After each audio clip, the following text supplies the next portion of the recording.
Ladies and gentleman, ಪಂಚರಾಜ್ಯ ಚುನಾವಣೆ result ಬಂದು 2 ವಾರಗಳೇ ಕಳೆದಿದೆ.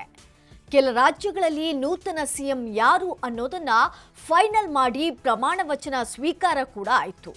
ಆದರೆ ಕೇರಳದಲ್ಲಿ ಇನ್ನೂ ಸಿಎಂ ಅಭ್ಯರ್ಥಿ ಯಾರು ಅನ್ನೋದನ್ನೇ ನಿರ್ಧಾರ ಮಾಡಿಲ್ಲ.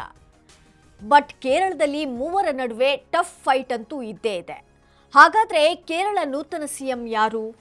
ಇವತ್ತು ಈ ಪ್ರಶ್ನೆಗೆ ತೆರೆ ಬೀಳುತ್ತಾ ಈ ಎಲ್ಲ ವಿಚಾರಗಳ ಬಗ್ಗೆ ಕಂಪ್ಲೀಟ್ ಡೀಟೇಲ್ಸ್ ಅನ್ನ ನೀಡ್ತೀನಿ.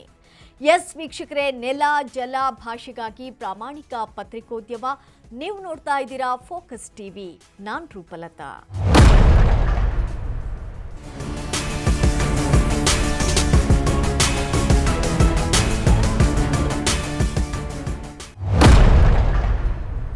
ವೀಕ್ಷಕರೇ, ಕೇರಳದಲ್ಲಿ ಸದ್ಯ ಕೆಸಿ ವೇಣುಗೋಪಾಲ್, ವಿಡಿ ಸತೀಶನ್, ರಮೇಶ್ ಚೆನ್ನಿತ್ತಲ ನಡುವೆ ಸಿಎಂ ಸ್ಥಾನಕ್ಕಾಗಿ ಬಿಗಿ ಪೈಪೋಟಿ ಏರ್ಪಟ್ಟಿದೆ.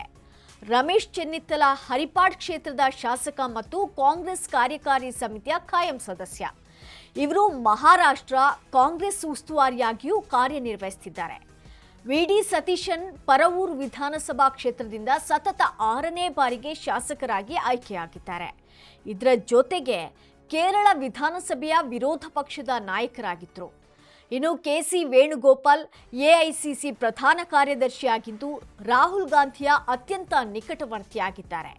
ಇವರು ಕೇರಳ ರಾಜ್ಯದ ರಾಜಕಾರಣದ ನಿರ್ಧಾರಗಳ ಮೇಲೆ ದೊಡ್ಡ ಮಟ್ಟದ ಹತೋಟಿಯನ್ನ ಹೊಂದಿದ್ದಾರೆ.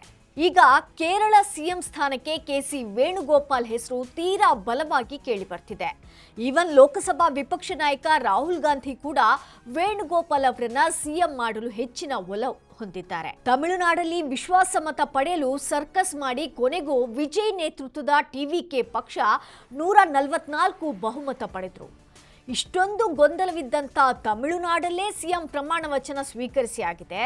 ಆದರೆ ಕೇರಳದಲ್ಲಿ ಗೆದ್ದಿರೋ ಕಾಂಗ್ರೆಸ್ ಮಾತ್ರ ಇನ್ನೂ ಸಿಎಂ ಅಭ್ಯರ್ಥಿ ಆಯ್ಕೆಯಲ್ಲೇ ಕಳೆದು ಹೋಗಿರುವಾಗ ಇವತ್ತು ಕೇರಳದಲ್ಲಿ ಕಾಂಗ್ರೆಸ್ ಶಾಸಕಾಂಗ ಪಕ್ಷದ ಸಭೆಯಲ್ಲಿ ಸಿಎಂ ಅಭ್ಯರ್ಥಿ ಘೋಷಿಸುತ್ತಾರೆ ಅಂತ ಹೇಳಲಾಗ್ತಿದೆ.